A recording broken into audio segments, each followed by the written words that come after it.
Սիրելի ուժեղ թալինցիներ, ողջունում եմ ձեզ, արդեն երեխը մեկ տարիերից ես գտնվում եմ talenti տակ, եկեղեցին և մեր ինքնությունը պաշտպանելու համար։ Ես բարձրացրել եմ իմ ձայնը մի վարչակարգի դեմ,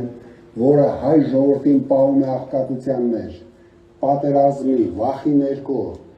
և պառակտված վիճակում։ Թեև անձամբ ձեր կողքին չեմ, բայց ես միանում եմ ձեր բոլորի ձայներին։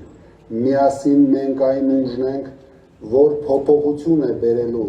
և այդ ուժը հնարավոր չէ կանգնեցնելու։ Մենք պետք է միանշանակ հաղթանակ տանենք ընտրություններում, հեռացնելով իշխանությունից մեր ազգը խայտառակող, մեր պետությունը նվաստացնող, մեր պետականության հիմքերը քանդող փոքրիկ խմբակին։ Մենք բոլորս պատրաստ ենք ամեն ինչ զոհաբերել հանուն Հայաստանի, մինչդեռ Փաշինյանը ամեն ինչ զոհաբերում է հանուն իր ատոռի։ Հիմա թող նրանք լսեն մեզ,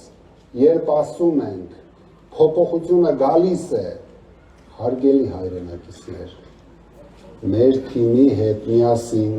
կստեղծենք Հայաստանի ուժեղ տնտեսություն, նոր գործարաններով, 300,000 նոր աշխատատեղերով, մարդկանց ապրուստի կտրուկ բարելավումով, բիզնեսի և գյուղատնտեսության համար նոր հնարավորություններով։ Այսօրվա աշխարհում ուժեղ տնտեսությունն է ուժեղացնում դիվանագիտությունը և պաշտպանությունը,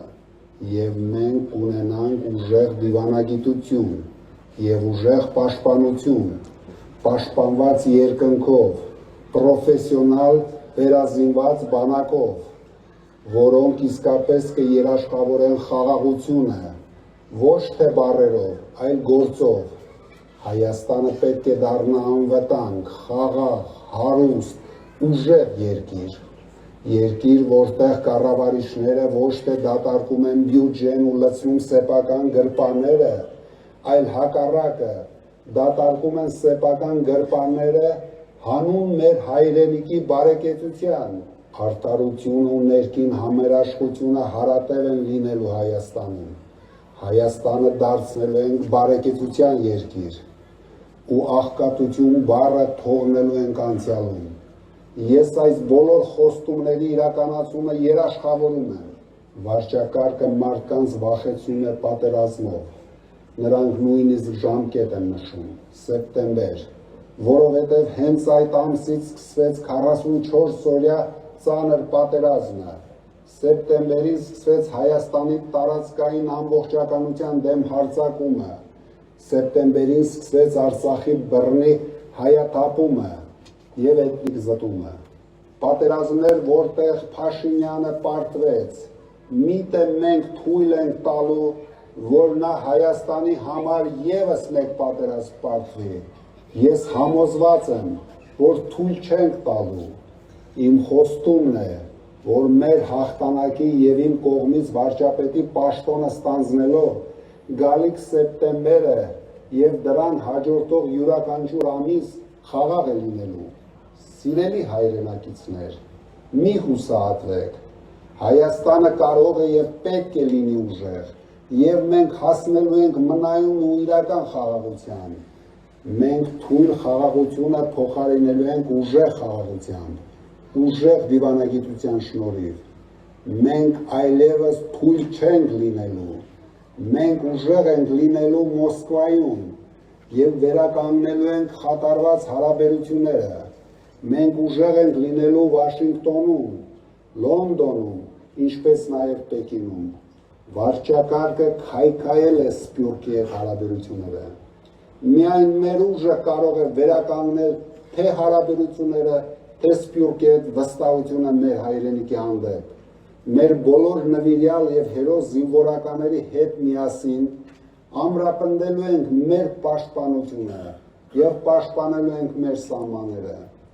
Մենք պաշտպանելու ենք իրական խաղաղությունը։ Սիրելի հայրենակիցներ, ռեպրեսիաներից ու հետապնդումներից ոչ մի պահ չհուսահատվեք, նրանք կարող են նույնիսկ մեզ ձերբակալել, կալանավորել, բայց նրանք չեն կարող կանգնեցնել մեզ փոփոխություն բերելու ճանապարհին։ Սրանց կեղծ ու անհասկանալի սրտիկները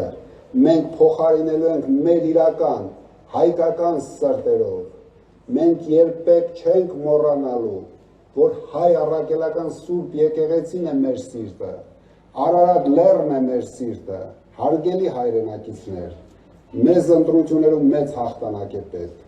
որպեսզի մենք ավելի արագ իրականացնենք այն բոլոր մասշտաբային ծրագրերն ու փոփոխությունները,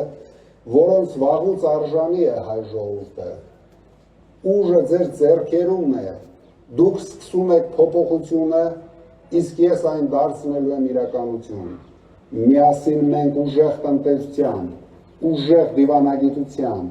ուժեղ բանակով կբերենք ուժեղ ու կայուն խաղաղություն և բարեկեցիկ կյանք։ Ես իմ կառուցած ամենամեծ հայկական բիզնես ընկերության կառավարումը փոխանցում եմ իմ երեխաներին, իսկ ես ծառայելու եմ իմ երկրին և փոխելու եմ Հայաստանի քաղաքացիների կյանքը դեպի լավագույն ապագա։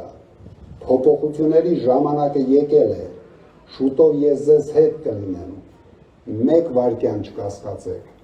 արդարությունը հաղթելու է, ուժեղ Հայաստանը հաղթելու է։